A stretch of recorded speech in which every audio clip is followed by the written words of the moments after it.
Hello and welcome to the One Artificial Intelligence 2023 Global AI Conference, where the brightest minds in artificial intelligence converge to redefine the boundaries of technology and innovation. One Artificial Intelligence serves as a nexus of ideas and a beacon for the future of AI. I am Melissa Ashley, a member of One Business World and your host. Today, we are welcoming Dr. Henning Stein for an introduction to artificial intelligence. Henning is a board member with One Business World and a finance fellow with Cambridge Judge Business School. He began his career in insurance before transitioning into asset management, where he has become deeply involved in technology investing. Alongside this journey, he discovered a passion for research, which led him to a fruitful 20-year collaboration with Cambridge Judge Business School. Together, they have collaborated with leading financial institutions like Deutsche Bank and Invesco to foster research in financial technology, artificial intelligence, and endowment asset management. Hi, Henning. Thank you for joining us today. Hi, Melissa. Good to see you. Great to have you. I'm going to let you take it away. Sure, yeah. Today I will walk you through the basic definitions, actually, first in a very non-technical way. So I promise that. Briefly touching upon the three main types of AI, and then I'm going to provide you with a broad overview of the AI landscape.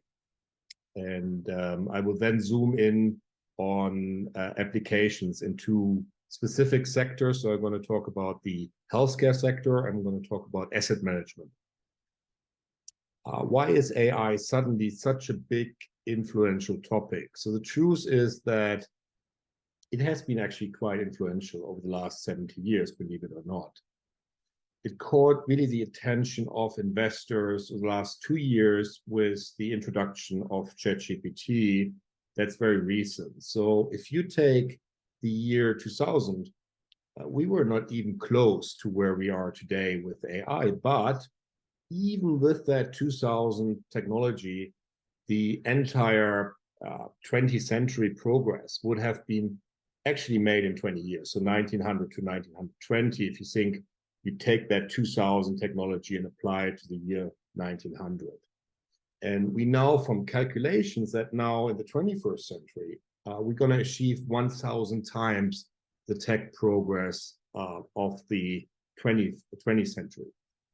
And then you ask, how is that possible? Well, the answer is very simple. It's data. There's only one word, data. And in 2000, if you look at 2000 technology, you compare the world's data, basically a few swimming pools, roughly 1 to 2 billion gigabytes. Now it's an ocean. That's 175 trillion gigabytes. That's by 2025. And the economic impact of AI sort of mirrors this abundance of data, if you will, this growth of data. And in 2000, AI's potential, I say it was a hidden treasure, right? We knew about it in science. We looked at that and we used it already. But by 2030, that's going to project it to be 17 trillion. And I'm going to talk about that number and break it up later because I think it's important to understand where it's coming from. But then if you just take last year, you saw 50 billion in US dollar going into these startups in AI. That tells you how much money is flowing into that sector. That sounds fascinating, of course, but also really daunting, right? And I can alleviate your concerns here by giving further context to that. And what you see here is basically the landscape, right? Types of AI. And when we talk about AI, imagination tends to run wild.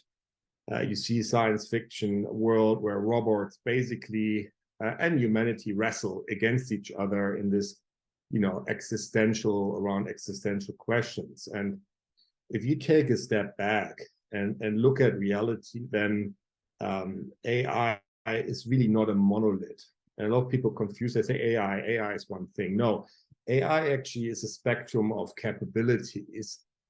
And it's very essential to understand that distinction. You start with, on the left side, artificial narrow intelligence. That's where we are currently at. And these are very smart systems that can excel at very specific tasks. Take your voice-activated assistant Alexa. Take Siri as an example, that give you recommendations or shopping recommendation, right? Take a face recognition system, or even ChatGPT. It all falls under that category of narrow intelligence. And they are, experts in their field, but they don't really possess an understanding of our consciousness. And that's why these are tools much like, I call it, I can compare it with a highly sophisticated coffee machine they're designed to do one thing well, which is brewing your coffee, but then asking that machine to do you a smoothie, to prepare a smoothie for you, you get both confused, right? So I think we are far away from the next step. So this is the era, I would call it, of narrow intelligence. And of course, generative AI in particular. It's just at the beginning. And don't forget, just I think it was a few months ago when actually OpenAI, the parent of ChatGPT, of course, made the API model GPT-4 available then to developers around the world. So it's really early stage. And if you then move up the ladder, in the middle, you see artificial general intelligence, AGI. And here it's important, people get confused because they use the word generative AI and they think that's general intelligence. That's nothing to do with generative. General sounds similar, but they're two different things.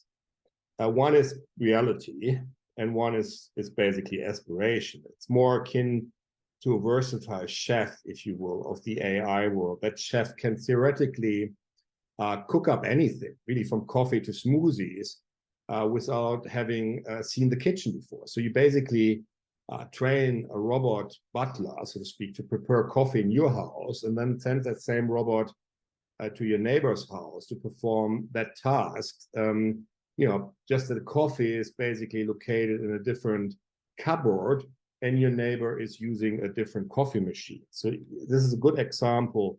And here's the catch. It's still theory. It's still active research. It's comparable. I mean, we're making progress with all of this, but it's almost saying, yes, we know the road to Mars. We have the rocket, but we're still testing the engines, navigation system to survive a long journey like this.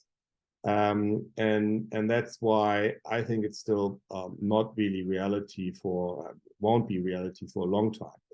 And then you go, the next step is artificial super intelligence. That's really the star chef of the future who can outcook any human chef in style, right? It's another word, in other words, AI that could innovate, really solve complex problems better than any human, but also all the humans combined, all the human experts combined. And my take on this, I don't want to sound too negative here because obviously it's chic to talk about all these things, but I'm not even sure AGI will be reality in our lifetimes. Yes, the journey to AI is exciting, but we are still in the early chapters. And I'm very careful about the noise you see in the press, in political circles.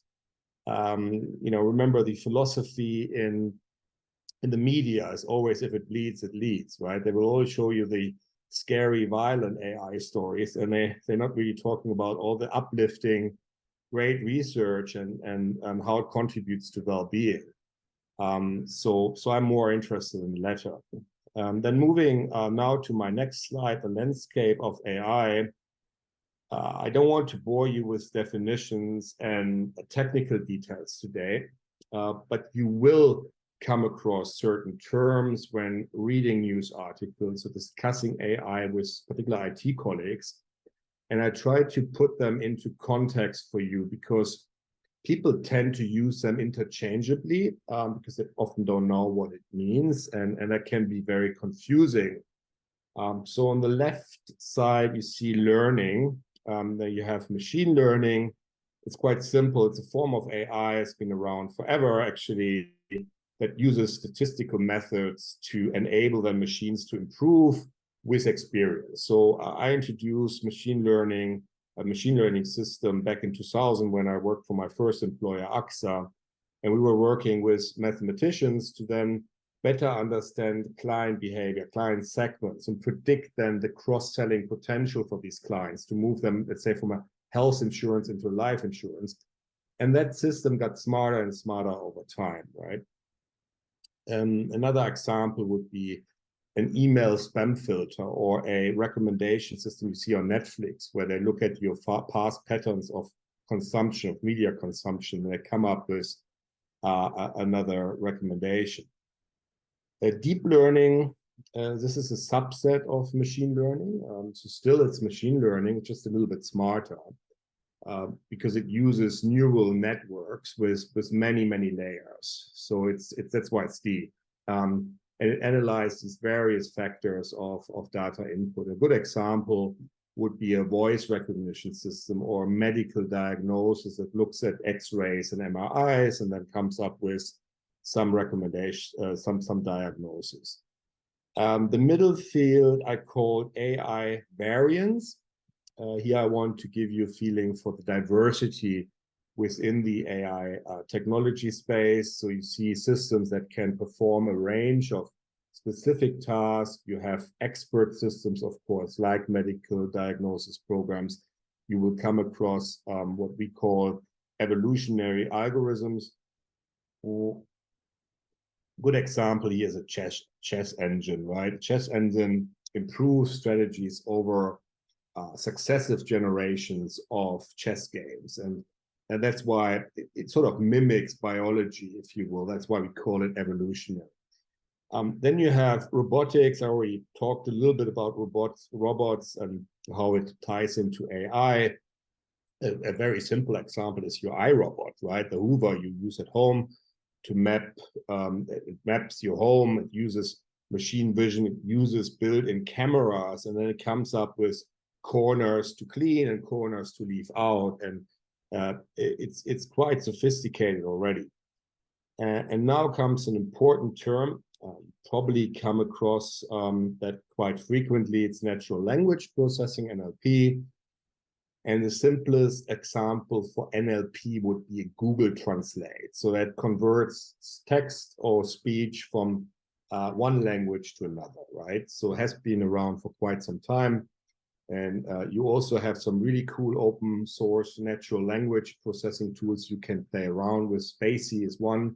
The other is Llama 2, that's by Meta. And you can then adapt them to whatever sector you're working in. Of course, you have to invest in time in terms of programming and time, but it's free to use. And so I think quite a lot of tools that are around that that are quite useful. Again, another rather important term, and try to remember it. It's really important. Large language models, LLMs, nothing to do with law or law practices. It's simply more advanced algorithms using natural language, and they're designed to understand and respond to human language. So, for example, if you take OpenAI's LLM, that's called GPT, so generative pre-trained transformer, and then their retail tool, so to speak, is then the ChatGPT, and you have new LLMs that are launched all the time. Google's is called Palm 2. That powers then their bar chatbot, and you have incredible costs behind it to create those, but they can be customized for different use cases. The word knowledge representation I also picked because it comes a lot in things you read about AI. So that's basically when you're really talking about AI. Think about you think about your smartphone, your personal assistant.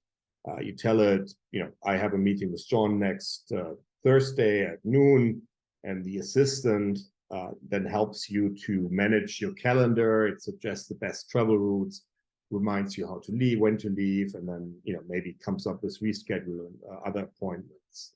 And that's really knowledge representation. The field on the right, I call it generative AI. And you could say, yes, it's a variant, an AI variant, so it could be in the middle.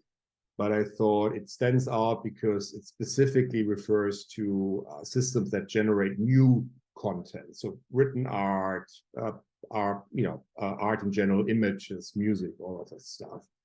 And that's a distinct function within the AI landscape. So it's really about creative, productive capabilities of AI, which sometimes I wonder why we're so anxious about particular generative AI, because it's really just creating content and nothing more. And that works, what we call, it uses foundation model. It's also an important word. And what's the difference between that and deep learning? Well, the answer is foundation models can process extremely large, diverse sets of data. And that data is usually unstructured. And you can perform more than one task. So it's much more complex. You can imagine a system that reads millions of books. And while doing this, it sort of sets blanks across a text. Now, the foundation model tries to guess, of course, what the blank should be. Take an example. Henning blank in Switzerland, and he blank hiking. So the foundation model would then figure out, okay, it's basically Henning lives in Switzerland, he loves or he likes hiking. And the foundation model then self-checks every time what the correct answer is by looking at the original text. And if it was wrong, it will learn from that mistake. So that's a good way to understand that. And then you have, if you put that now in context, we can now look maybe at how AI applications work in practice.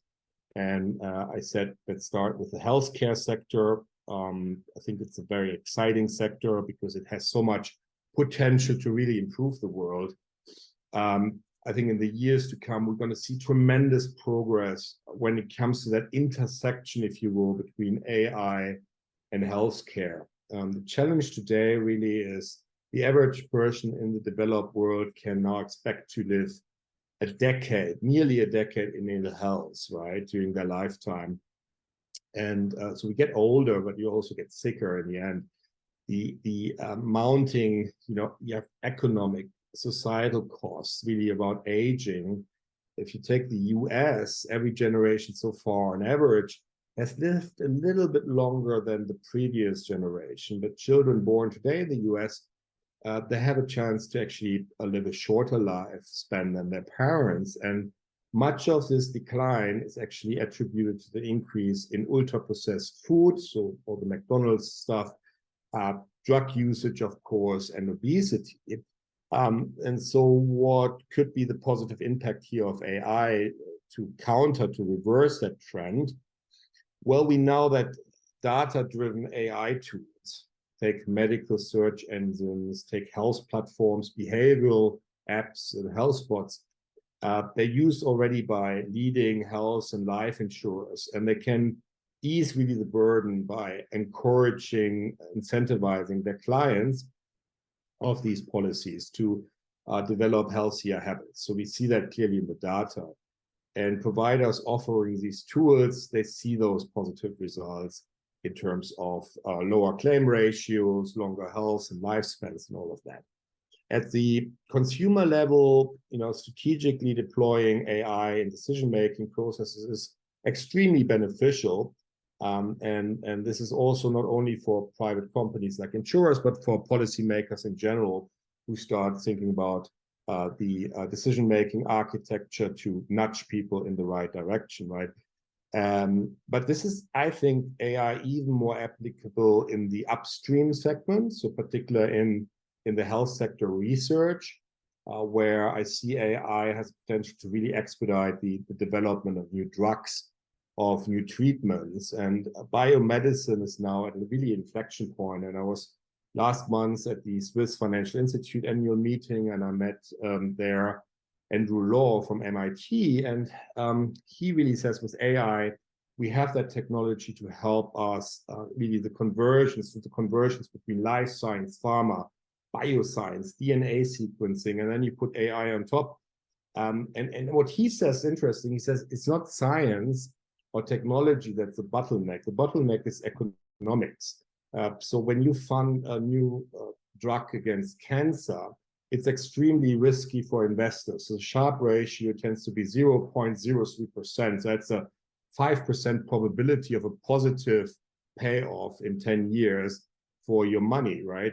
And so the only way to deal with that currently is diversification of your portfolio, but still very, very risky. And AI and machine learning now in combination with this kind of diversification, you can really improve the odds of a success to find the right medicine against cancer. So my expectation is, and that's shared by Andrew Law, is that we're going to see much more collaboration between finance, biomedical experts, and AI experts going forward. I mean, a simple way to say is that if when I did my PhD, I had to go through 1.5 years of doing literature review. Everyone who's doing a PhD has to do that, and it takes a long time. And now with AI, we call that literature-based discovery, LBD. You do that within a few hours, right? So you basically run a scientific literature review, use ChatGPT style language analysis, and you look for new hypotheses. You look for new connections between fields that humans have missed, right? And this is how you can then quickly, without even doing any experiment, you can come up with blind spots in a given field that can help you to predict future discoveries and make them much faster. The second really interesting area here in this context is robot scientists. We also call that self-driving labs. So they do pretty similar stuff like that literature discovery. They use AI first to form the hypothesis using that existing literature, that data, but then they actually do the testing on top. So they run experiments, hundreds, thousands of that at the same time.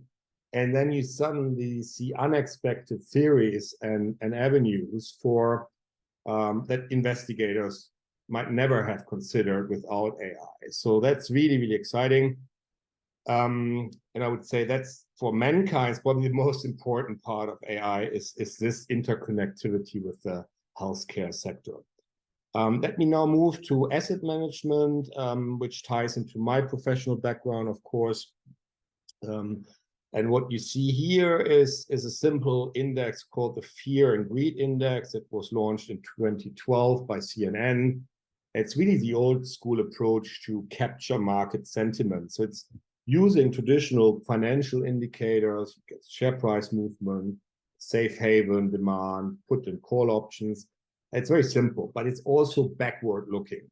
And the difference now to the more modern way of doing it is machine learning. You put machine learning on top, you run a sentiment analysis of what's going on in the market, what's the mood in the market in real time.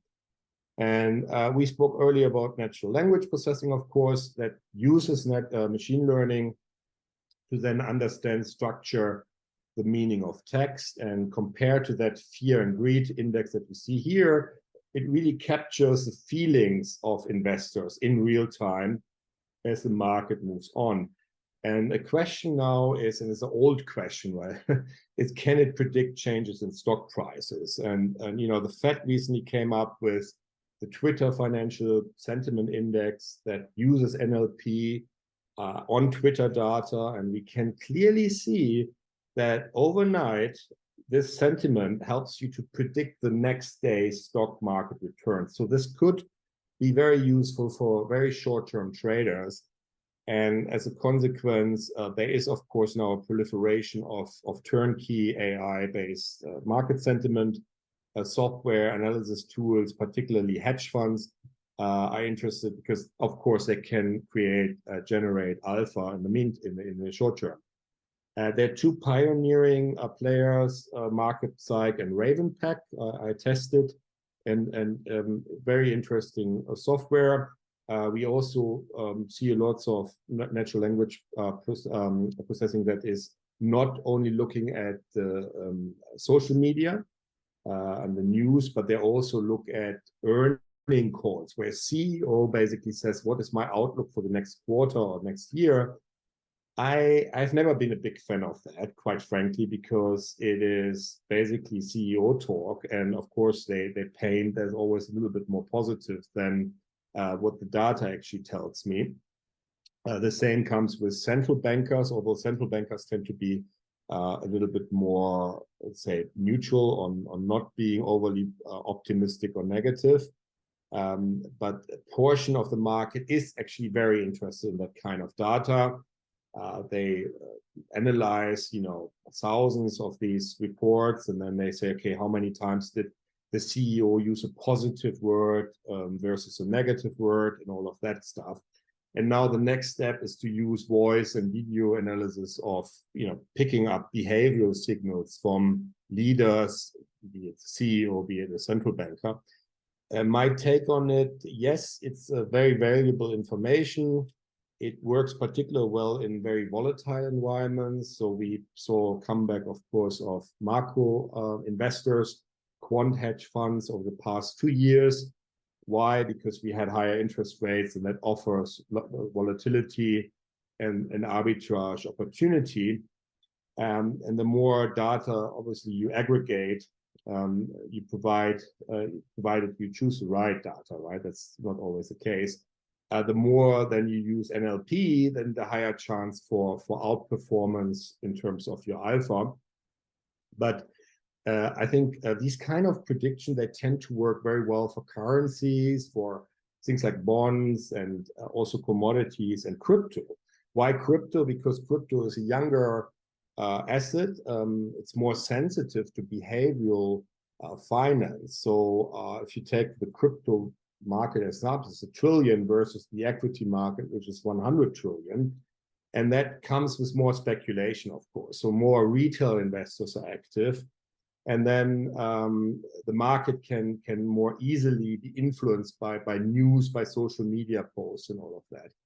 I have seen portfolios that are systematically buying shares of companies after some ethical blow up, where the company's management said something stupid, for example, and you see those shares, they first tank, but then they outperform. Usually, if the fundamentals are still okay, they outperform a year later.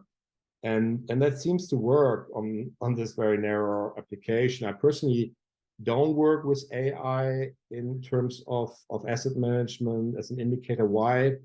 Because I'm a fundamental investor, so I look at a long-term horizon. What I need as indicators are more reliable over one or even 2 economic cycles. So I have not seen social media sentiment indicators that work reliably over such a long period of time.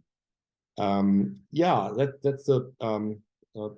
my take on asset management. And as we want to be mindful of our time constraints, so I would conclude my presentation here. And thank you all for the attention. And you can see my email on the slide. So feel free to reach out also on LinkedIn, and open to your questions now. Well, thank you, Henning. That was really interesting, and it sort of really helped set the stage for the discussions that we're going to be having. One of the things I wanted to ask is, you discussed the application of AI in specific sectors like health, right, asset management. But could you also shed light on the broader economic implications of AI? I'm curious to know if this is generally the substantial investment opportunity that Wall Street seems to perceive it as, or if there are potential drawbacks or risks that we need to consider. Yeah, it is definitely an investment opportunity, but it's also an investment in itself, right? So it comes with operational costs. They're very, very high, as I alluded to earlier. So you have research and development that can cost alone, tens of millions annually. And then you do data annotation, which is quite interesting. You have humans, actually, lots of humans, and they sit in Eastern Europe and in India, and they're labeling your data, and they're testing, and that's very, very expensive. Less expensive than the research and development part, but it still requires millions in funding. And then, of course, you see, computing resources you need. You have expenses on cloud computing, the infrastructure you need to run these things, software development, project management. You even need now more ethical, checks, because the regulator is coming in. quality assurance, and then maintenance. So I would say, yes, it is an investment opportunity, but also a big investment for the firms that are active there. And AI, McKinsey came up with a very important report quite recently. They put the number, as I said, 17 trillion. And it's important to understand the 17 trillion is really the whole AI market that I explained earlier. And if you just take generative AI, that's just 2.6 trillion. It's still a lot of money, of course, but it means that other AI applications actually represent the majority of that economic potential, right? Interesting. Thank you. One other thing I was thinking about is a little bit about the regulation, right? There's this constantly evolving nature of AI regulation, and you touched upon it a bit in your presentation. Can you share your overall impression on how different regions like China, the US, and the EU are approaching AI regulation, and what the impact this might have on the global landscape of AI?